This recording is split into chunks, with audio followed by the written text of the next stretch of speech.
나는 이 사람이 어떤 사람인지 궁금해졌어. 난 이 사람에 대해서 그렇게 큰 관심이 있지 않았지. 그렇다고 해서 굳이 미리 알고 전시를 봐야 되는 것은 아니니까. 난 그냥 생판 모르는 상태에서의 감상을 한번 느껴보고 싶었어. 근데 그냥 궁금해졌어.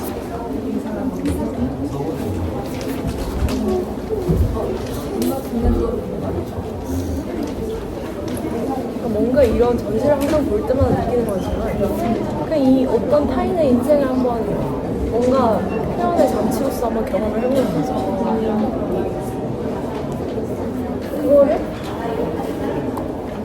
그걸 바라보는 나의 반응까지도 이 전시의 일부인 것이니까 그거를 내가 남긴다면 조금 더 의미 있는 경험이 되겠죠. 이 글은 누가 쓴 건가요?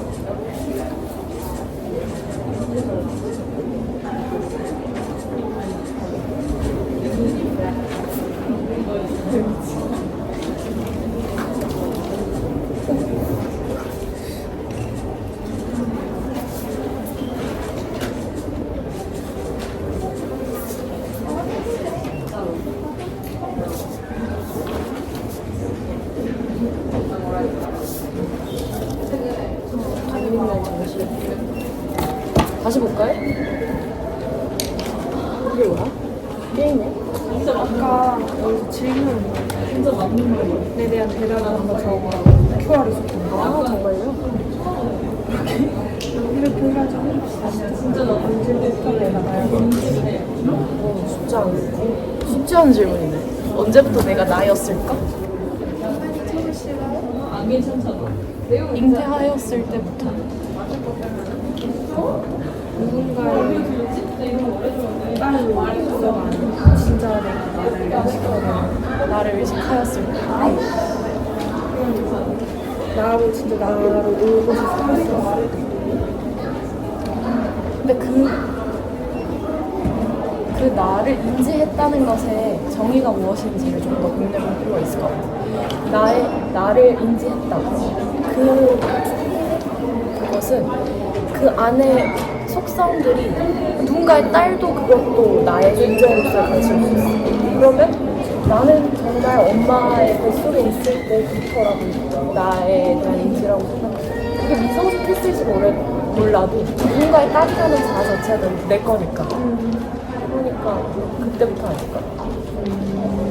그걸 부정해버리면 시작을 부정하는 거니까 난 그때인 것 같아. 내가 부정하고 싶지 않고 그 한 순간의 시간 뭔가 수정됨의 과정 그 안에서의 내가 시작된 거니까. 근데 그걸 정의할 수 없으니까 어렵지만 그건 뭐랄까 그것에 슬퍼하는 그거가 성공하지 못했을 때 슬퍼하는 것들이 바로 엄마의 마음이잖아. 그러니까 뭔가 유산을 했다거나 그런 과정에서 애가 나 자신으로서 자아를 내가 만들었는데 이 아이의 자아를 유산을 했어. 그러면 그 어머니의 슬픔은 얘를 인정하기 때문이잖아. 이 아이를 여기 있는 애가 사람으로서의 존재를 존중하기 때문에 엄마가 슬퍼하는 거지. 만약에 유산을 했다고 치면 그러면은 이 아이는 엄마의 사랑으로서라도 이 자아가 생긴 거지. 이 안에서. 근데 그게 정의하기 어려우니까 그 영세의 기준이 어려워지잖아. 아까 따라 맞춰서 약간 저의 기준에서는 진짜 스스로가 독립적이고 자립한 그 시기부터 완전한 정서적 독립을 얘기하는 거야. 성장에 초점을 맞추면 그럴 수 있어. 그죠? 나는 그냥 나의 카테고리의 시작으로 생각하는 거지. 근데 그거는 개인차별로 다르기 때문에 의미가 있어. 그걸 존중할 줄 아는 거가 이제 성장의 시작이지. 근데 그게 네가 맞다, 내가 맞다를 판단할 수 없어. 그냥 다 맞아. 맞아요. 오히려 그렇기 때문에 어려운 거야. 멋진 생각이고. 두 번째는 내가 나라고 느끼는 건 진짜예요. 그것은 이제 자아에 대한 깊은 질문인데요. 내가 나라고 느끼는 것은 진짜예요.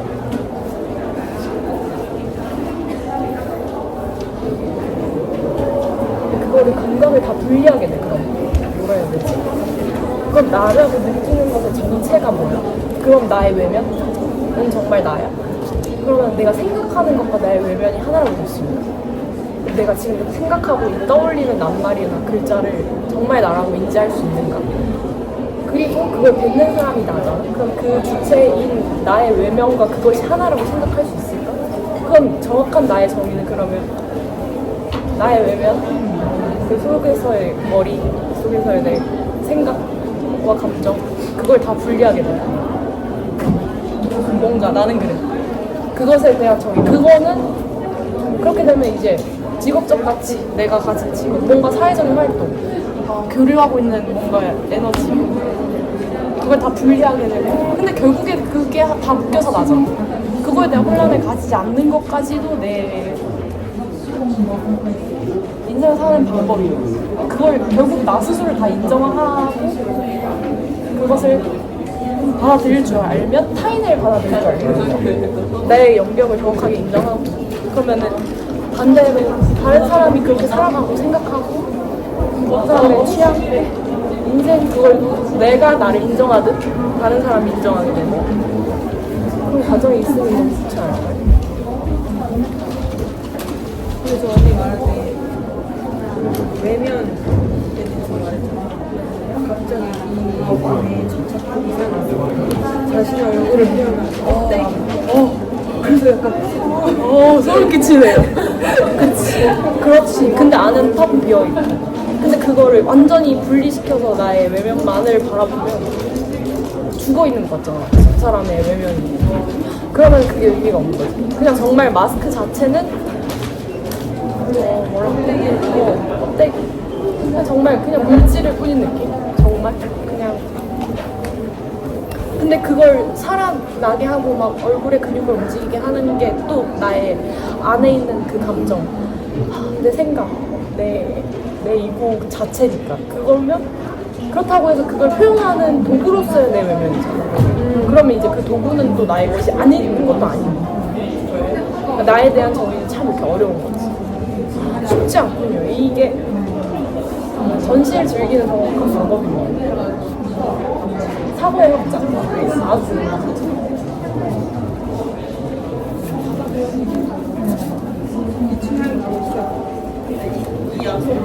게임을 해야 질문을 얻을 수 있어.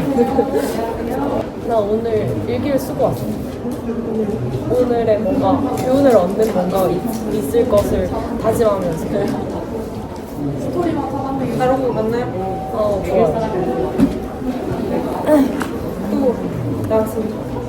멋있죠? 함께 있어도 나는 왜 외로움을 모두 함께 있어도 외로움을 느끼는 거. 나를 존중하지 않기 때문에 내가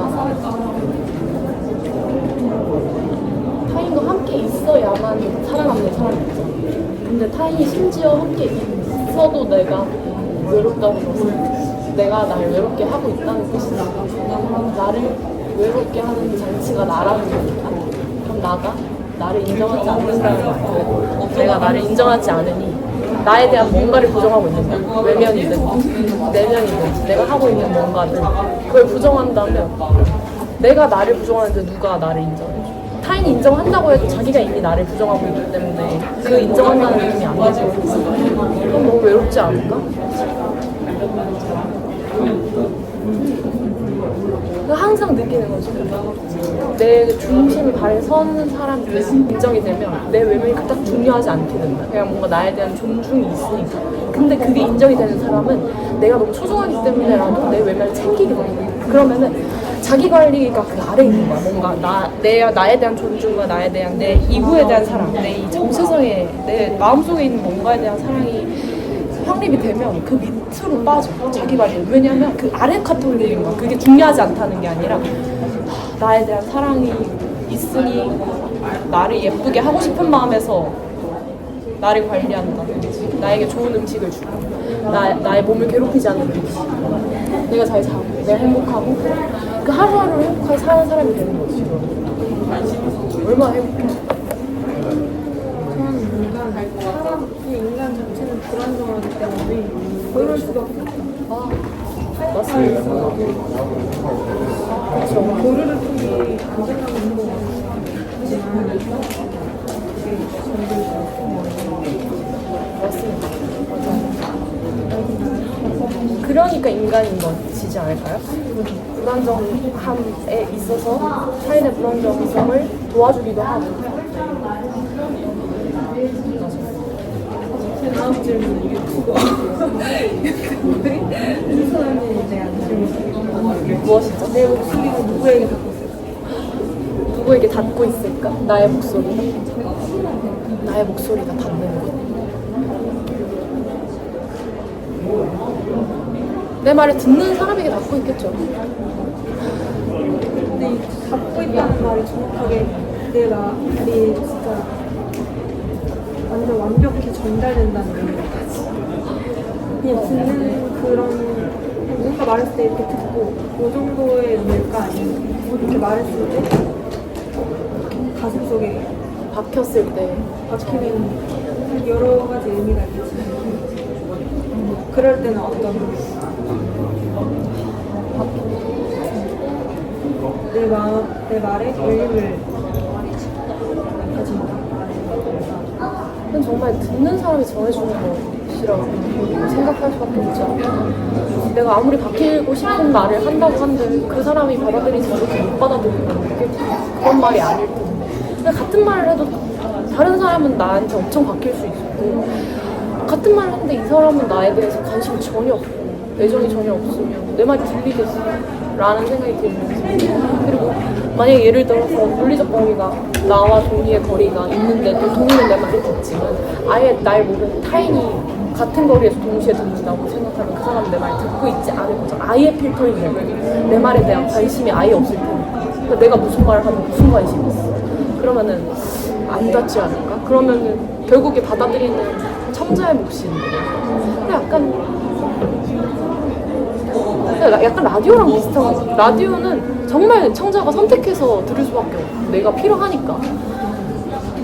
근데 그렇다고 해서 그 DJ가 전국에 있는 나의 청자를 위해서 온 마음을 쏟아서 쓰지도 않는데도 그러니까 그렇게 하면 그 사람 필요해서 그 일을 할 수 없겠지. 근데 또 많은 대다수의 청자들은 그걸 듣고 위로를 받으니까 그러면은 주는 사람의 의도와 다르게 받아들이는 사람이 큰 울림을 받으면 그러면 뭔가 다른 작용이 일어나는 거죠. 원리는 그러면 어떤 사람과 어떤 말을 해주죠? 어떤 사람에게 어떤 말을 어떤 고음이 있습니까? 내가 했던 말에 대해서 닿았을 때 그 어떤 마음과 어떤 마음으로 살아가고 싶고 그리고 어떤 말을 누군가한테 전해주고 싶은지 내 마음이 근데 누군가에게 전해주고 싶어서 내가 산다기보다 뭔가 내가 살아감에 있어서 그거를 나는 나로서의 자아 정립을 쭉 해가는 과정은 나의 성장인데 그거에 영향을 받는 정말 많은 사람이 있다고 나는 정말 많이 느꼈거든요. 최근에 더. 그리고 내가 무너질 때도 있고 그러면은 내가 일단 중심이 선 채로 누군가 듣길 바래서가 아니라 그냥 뭔가 내가 확신을 가진 말을 했을 때 뭔가 들어준다는 의미가 있는 거니까 1번은 나, 2번은 타인을 구분을 지어서 내가 뱉는 말을 받아들일 수 있는 사람을 만나게 되는 것 같아요. 그쵸? 그냥 뭔가 동의한테는 내가 이 말을 하면 받아들지. 근데 전혀 공감이 못 해주는 어떤 타인이 있거든요. 그래서 뭔가 내가 원한다고 해서 가는 건 아닌 것 같아요. 내가 하고 싶은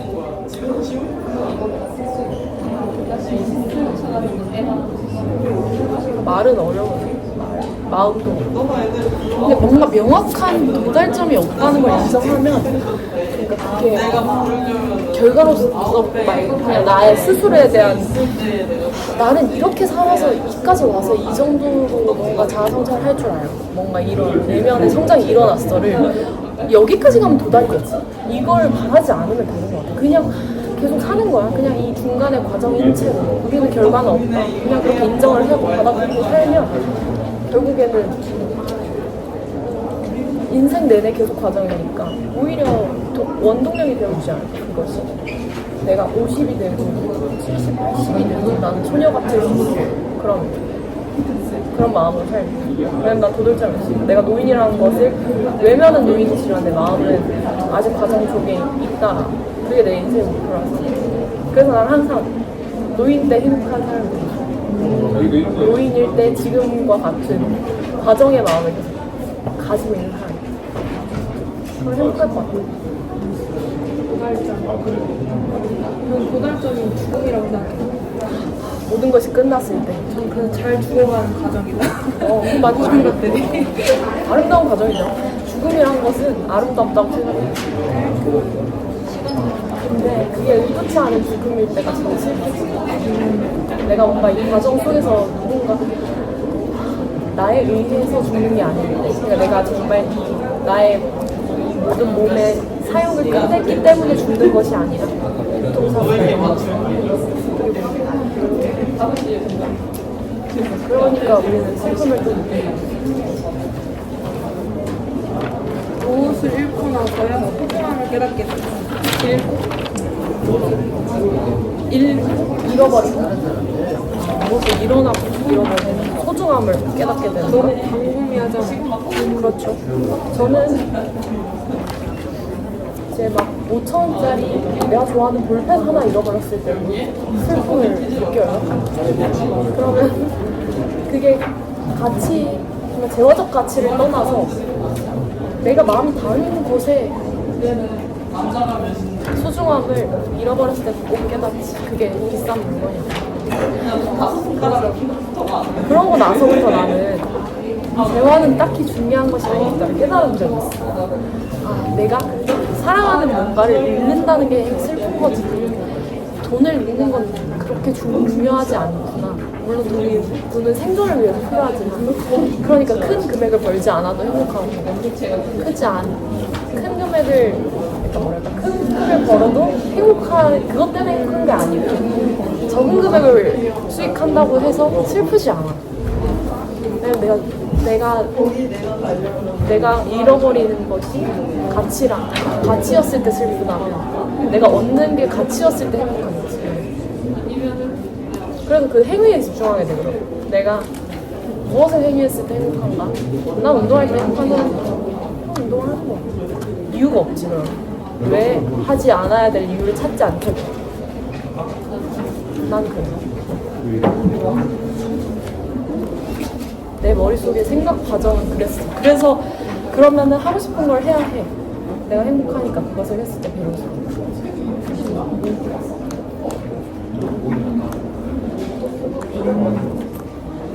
나의 과정을 납득해주는 거.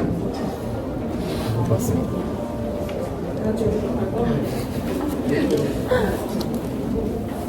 이제 물속으로 들어가야 되는데요.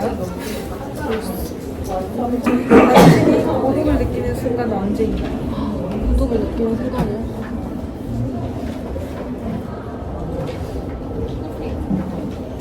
그냥 그런 날들이 있죠. 중심을 잃어버리는 날. 그냥 뭔가 그런 느낌이 나.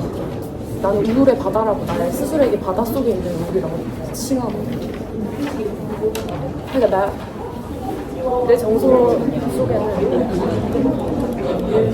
예를 들어 정서는 동선이고 나의 직업은 떠있는 별 같은 거, 그런 부분을 내 머릿속에서 해놔요. 근데 이 넓은 세상을, 내 정서 세상을 비유를 했을 때 눈에 보이는 것들은 다 긍정인 것들. 근데 부정인 어떤 감정들, 우울이라든지 이런 슬픔, 그런 건 바닷속에 항상 감춰져 있다고 생각해. 빙산의 일각만 보이는 것처럼. 근데 그 내 중심이 흔들리는 날은 그 물이 너무 투명하게 보이는 날이 있는 거지. 물이 맑아지는 거지. 그러면 내 중심, 바닥을 보게 되니까 바닷속에 뭐가 있는지가 보이는 거예요. 근데 다시 중심을 찾고 앞을 보는 날은 또 다시 행복해지고 보여지는 것들이 그런 거니까. 그래서 항상 그렇게 중심을 잃는 날은 그걸 보지 않으려고 애쓰다가 그게 안 되면 타인에게 기댑니다. 동희야, 너의 방역 기준은 무엇이니? 나는 정말 힘들단다. 그런 날은 그냥 타인에게 기대는 게 참 좋은 방법인 것 같아요. 그것이 나의 슬픔을 이겨낼 방법. 그래서 나는 글을 쓰면서 그걸 정리하게 됐어. 내가 나의 일기를 쓰면서 거기에다가 한번 내가 그걸 정리해 놓은 적이 있거든요. 나의 정서 속에 여러 가지 카테고리가 있을 때 그것이 너무 혼잡할 때 슬펐거든요. 뭔가. 왜냐면 직업적 나의 가치와 그 직업에서 따라오는 게 내가 돈을 많이 버는 거야. 근데 그게 되지 않으면 또 슬퍼지거든. 근데 그거에 슬프지 않으려면 어떻게 해야 될까? 나와 직업을 분리하면 돼. 그리고 내가 가지고 있는 것들, 뭔가 성취했을 때 기쁜 마음, 뭔가 사랑을 했을 때 기쁜 마음, 그것들을 다 분리를 시켜서 그냥 내 머릿속에는 김은선의 세상을 만들어 놓는 거야. 그래서 사랑은 동산이고 나의 정서, 내가 행복을 느끼는 뭔가 그거는 뭐 산이고 그런 걸 다 띄어올렸을 때 나는 그걸 꾸미는 정원사가 되는 거예요. 계속 산을 꾸미는 사람, 정원을 꾸미는 사람, 그걸 다 각자를 분리시켜 놓으면 나의 카테고리가 여러 가지가 되는 그걸 가시적으로. 그래서 나는 이 세계를 확장시키려고 노력하는 사람이야. 근데 항상 우울은 바닷속에 감춰둘 거야, 이거를. 그래서 항상 없지 않아. 그 슬픔과 부정적 감정들이 없으면 살아갈 수 없거든. 그것도 있으니까 행복할 때가 빛이 나는 거라고 나는 생각을 하기 때문에 서로 다 돕는 감정인 것 같아. 흔들리지 않으려고 노력하는 거지. 저는 약간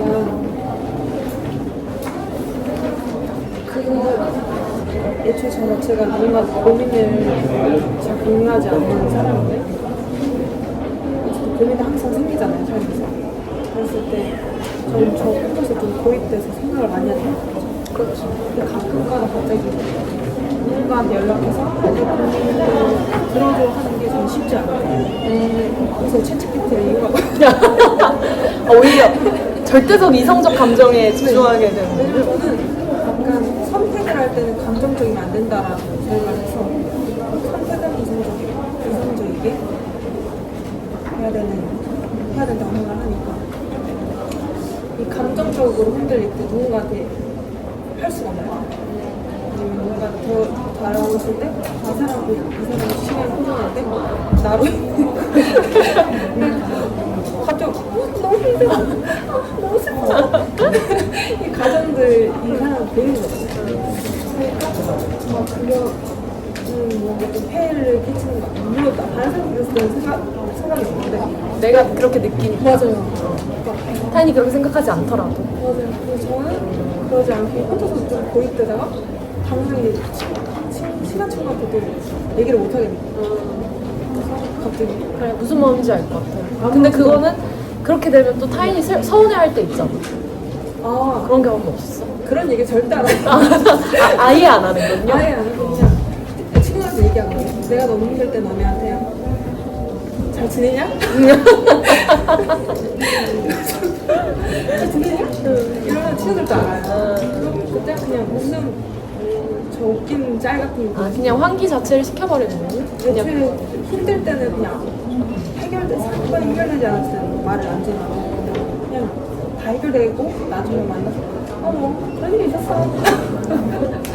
모든 것이 휘발됐을 때, 네. 그 부정적 감정이. 필요할 때 또 그 말도 그냥 그때 만나서 꼭 꺼내야지 이게 아니라 필요한 대화에 나도 이런 경험이 있었어. 그거를 뭔가 감정은 휘발시킨 후에 그걸 경험을 도구화하는군요. 맞아요. 그래서 요새는 진짜 챗GPT 덕분에 고독이 사라진 것 같아요. 열받을 때 오히려 실리적인 맞아요. 사람이 될 수 있겠군요. 켜가지고 야! 너 뭐해? 나 도와줘. 나 지금 이런데. 근데 너무 좋아요. 오히려 이성적인 방법을 선택하는. 저는 생각보다 감성적인 방법을 자꾸 선택하기 때문에 그래서 좀 더 미궁에 빠져. T예요, T. 완전 F인가 봐요, 저. 다 장점 있는 거 아니겠습니까? 맞아요. 다음 질문 가볼까요? 거의 토크쇼예요.